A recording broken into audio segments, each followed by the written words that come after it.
The first time my wife told me the HOA was harassing her, I brushed it off as more of their usual noise. After all, we'd dealt with nasty letters, bogus fines, and endless complaints since the day we bought our home near the lake. But this time was different. My wife isn't just any woman, she's blind. She may not see the hate-filled glares across the neighborhood meetings, but she feels them. And when she told me she'd been followed while walking with her cane, I knew this wasn't just HOA business. At first it came as little things, anonymous notes shoved into our mailbox, warning her to move out before it gets ugly. Then came the phone calls, muffled voices telling her she didn't belong here. She tried to ignore it, tried to stay strong because she's tougher than most people I know. But intimidation has a way of building, and the HOA president wasn't about to stop with paper threats. One afternoon while I was away on assignment, she heard the growl of motorcycle engines outside the house. Not one bike, several. The sound rattled the windows, shook the ground beneath her feet. She stood at the porch, cane in hand, trying to steady herself, as rough voices barked her name. They weren't neighbors, they weren't friends.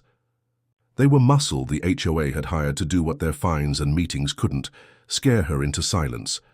My wife told me later that she stood her ground, even though every instinct told her to run inside. She didn't want to show fear, not even to men who thought fear was their only weapon. And that's when I knew this wasn't just harassment anymore. This was an attack, orchestrated by people too cowardly to do their own dirty work. What they didn't know, what they couldn't possibly have guessed, was that the woman they were threatening was married to me. And I'm not just a husband. Not just a man who loves her enough to fight for her. I'm an FBI martial arts trainer, the one who teaches federal agents how to handle men exactly like these. The HOA thought they'd hired bikers to break us down. They had no idea they'd just declared war on the wrong family. The first time my wife told me the HOA was harassing her, I brushed it off as more of their usual noise. After all, we'd dealt with nasty letters, bogus fines, and endless complaints since the day we bought our home near the lake. But this time was different. My wife isn't just any woman, she's blind. She may not see the hate-filled glares across the neighborhood meetings, but she feels them. And when she told me she'd been followed while walking with her cane, I knew this wasn't just HOA business. At first it came as little things, anonymous notes shoved into our mailbox, warning her to move out before it gets ugly. Then came the phone calls, muffled voices telling her she didn't belong here. She tried to ignore it, tried to stay strong because she's tougher than most people I know. But intimidation has a way of building, and the HOA president wasn't about to stop with paper threats. One afternoon while I was away on assignment, she heard the growl of motorcycle engines outside the house. Not one bike, several. The sound rattled the windows, shook the ground beneath her feet. She stood at the porch, cane in hand, trying to steady herself, as rough voices barked her name. They weren't neighbors, they weren't friends. They were muscle the HOA had hired to do what their fines and meetings couldn't, scare her into silence. My wife told me later that she stood her ground, even though every instinct told her to run inside. She didn't want to show fear, not even to men who thought fear was their only weapon. And that's when I knew this wasn't just harassment anymore. This was an attack orchestrated by people too cowardly to do their own dirty work, what they didn't know, what they couldn't possibly have guessed, was that the woman they were threatening was married to me. And I'm not just a husband, not just a man who loves her enough to fight for her. I'm an FBI martial arts trainer, the one who teaches federal agents how to handle men exactly like these. The HOA thought they'd hired bikers to break us down. They had no idea they'd just declared war on the wrong family. The night the bikers first came, they didn't step onto the porch. They circled the driveway, revving their engines, letting the sound do the intimidation for them. My wife told me she gripped her cane tighter, heart pounding, but she refused to back away. She called out, steady voice cutting through the noise, "Whatever you think you're doing, it won't work. This is my home." The laughter that followed was cruel, mocking. One of them shouted back, "Lady, you don't belong here. Pack your bags or you'll regret it." She knew they were close enough to hear the tremor in her breath, but she refused to give them the satisfaction. When she stepped back into the house and locked the door, the bikers peeled off, leaving tire marks across the edge of our property. When I returned later that evening and she told me what had happened, something inside me hardened. I'd seen intimidation tactics before, in gangs, cartels, even extremist groups. But hearing that a group of bikers had targeted my blind wife because of a neighborhood dispute, that wasn't just intimidation, that was personal. The following days only escalated things. Neighbors whispered about seeing the bikers parked near the community entrance, engines idling like they were staking out our home. The HOA president, a smug man who had always thought of himself as untouchable, strutted around as if he'd just found a new weapon. When my wife attended a community meeting, despite her fears, the room went silent the second she entered. And then came the whispers. "That's her.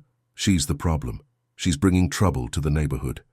She sat tall, shoulders squared, but I could see the toll it was taking. She wasn't the type to break easily, but the stress was wearing her down, and still she refused to ask me to intervene. That's just the kind of woman she is, fierce, independent, unwilling to burden anyone. But the bikers didn't back off. One afternoon, as she walked to the mailbox with her cane, they rolled up again. This time, closer. Too close. She told me later she could feel the heat of the exhaust against her legs, hear the leather creak as one of them shifted in the saddle. "You've got 1 week," a voice growled. "1 week or this place won't be standing." She didn't run, she didn't scream. She simply turned her head toward the sound, raised her chin and said, "Do what you think you need to do, but don't mistake me for someone who scares easy." That night, when she recounted those words to me, I knew the line had been crossed. The HOA thought they were playing a game. The bikers thought they were preying on someone weak. But what they'd really done was step into a fight they couldn't possibly win, because the next time they showed up, I was going to be there, and they were about to learn exactly who they were dealing with. The week passed quicker than either of us expected, and with every day that went by I could feel the tension wrapping tighter around our home. My wife tried to live as normally as possible, cooking, tending her herb garden, walking down to the lake with her cane, but I could see her ears prick at every distant motorcycle engine, every rev echoing through the hills. The HOA president, meanwhile, acted smugger than ever, as if he already knew the outcome. The night it finally happened, I was ready. I'd spent years teaching federal agents how to handle dangerous confrontations, how to disarm, how to control, how to neutralize threats without escalating into chaos. But this time I wasn't training someone else. This time it was personal. The roar of engines shattered the quiet evening like a thunderclap. Headlights cut across our yard as 6 bikes rolled in, surrounding the house like vultures. My wife was on the porch, hands folded over her cane, waiting, brave as ever, but I could see her chest rise and fall quickly. She whispered to herself, almost like a mantra, "Don't let them see fear. Don't let them see fear." The bikers killed their engines, the silence almost more menacing than the noise. Their leader, a thick-necked man with tattoos crawling up his arms, stepped forward. "Time's up," he barked. "The HOA says you're done here. Pack up tonight or we'll do it for you." My wife tilted her head toward the sound, chin high. "This is my home," she said firmly. "I'm not leaving." That's when I stepped out of the shadows. I'd been waiting by the side of the porch, calm, patient. "She's right," I said, my voice carrying low but sharp. The bikers snapped their heads toward me, surprised. I walked slowly, deliberately, every step measured like I'd done 1,000 times in training halls. The leader sneered. "And who the hell are you supposed to be?" I didn't answer right away. Instead, I stopped just a few feet away, the porch light catching my face. "The man who trains the FBI how to handle scum like you," I said evenly. A murmur ran through the group. One of them chuckled nervously as if he thought I was bluffing, but I didn't move like a man bluffing. I moved like a man who already knew how this was going to end. The leader tried to step forward, puffing his chest. "Big talk," he growled. "But there's 6 of us, 1 of you." I smiled faintly. "Then it's a fair fight." The first biker lunged, swinging a heavy fist meant to intimidate. But to me it might as well have been in slow motion. I sidestepped, grabbed his arm and twisted, sending him sprawling onto the dirt before he even realized what had happened. Another came charging in from behind, but I pivoted, using his own momentum to flip him onto his back. Dust rose, curses filled the air, and the remaining bikers hesitated. "Still want to test this?" I asked, voice steady, eyes locked on the leader. He growled something under his breath and motioned for the others to back off, but not before spitting in the dirt. "This isn't over," he snarled. I took a step closer, lowering my voice so only he could hear. "You're right. It's not over. Not until your little HOA boss explains why he thought hiring criminals would scare my wife. So go ahead, run back to him. Tell him exactly who he picked a fight with." The bikers exchanged uneasy glances. Then, one by one, they kicked their bikes to life, engines roaring as they retreated into the night. My wife's grip on her cane finally loosened. She let out a breath she'd been holding, a mix of relief and pride.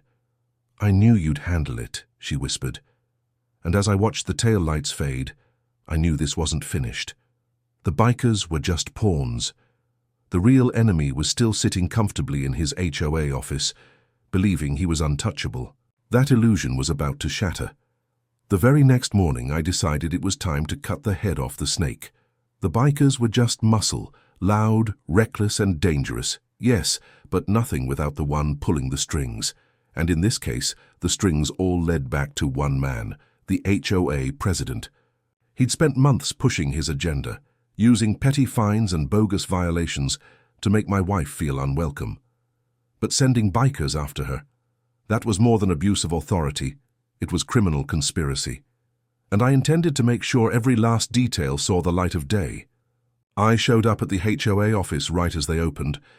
The president sat smugly behind a polished wooden desk, papers stacked neatly as if he were running a legitimate operation.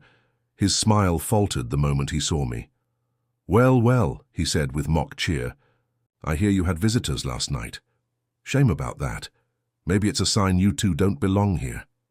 I closed the door behind me, letting the silence hang for a moment before stepping closer. "Let's skip the games. You brought in bikers to threaten my blind wife. That's not just harassment, it's a federal crime." He chuckled nervously, leaning back in his chair. "You can't prove anything. They're just concerned locals. Maybe they don't like the way you've ignored our rules." I dropped a small digital recorder on his desk. A single click, and the sound of his hired biker growling, "The HOA says you're done here," filled the room. The color drained from his face. "You think I wouldn't be ready for this?" I asked. My voice was calm, but my eyes never left his. "I've taken down entire crime rings with less evidence than this. And you—" I leaned forward, hands pressing into the desk. "You thought you could terrorize my wife without consequence?" For the first time, he looked rattled. He stammered, searching for words. You're bluffing. The board will protect me. Nobody's going to take your side over the HOA." That's when the door opened behind me. A woman in a tailored suit stepped in, followed by 2 deputies. My wife had insisted I bring backup, so I'd called in a favor from a federal colleague, an attorney who specialized in HOA corruption cases. "Actually," she said, her voice sharp, "we'll be taking his side. Effective immediately, this HOA is under investigation for fraud, harassment, and conspiracy." The deputies flanked the president's chair. He tried to sputter a defense, but the attorney cut him off. "Save it for court." The smugness drained completely now, replaced with something I'd never seen on his face before. Fear. Real, undeniable fear.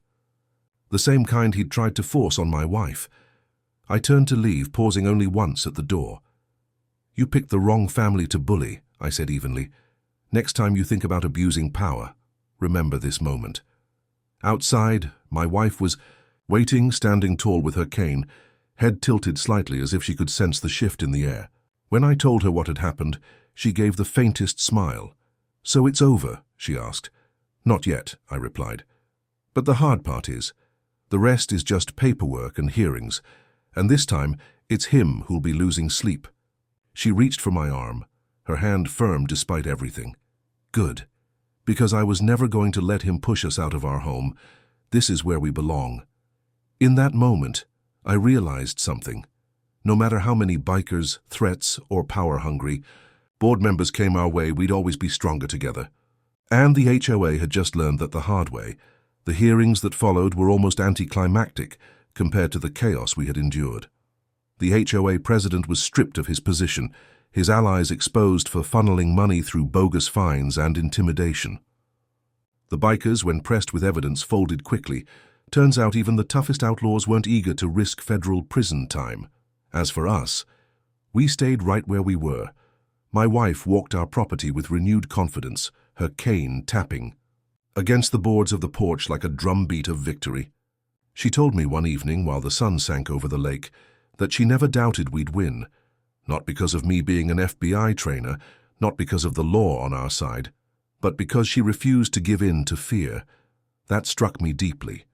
In all, my years training others, teaching them to disarm, defend, and survive, I'd never seen bravery like hers.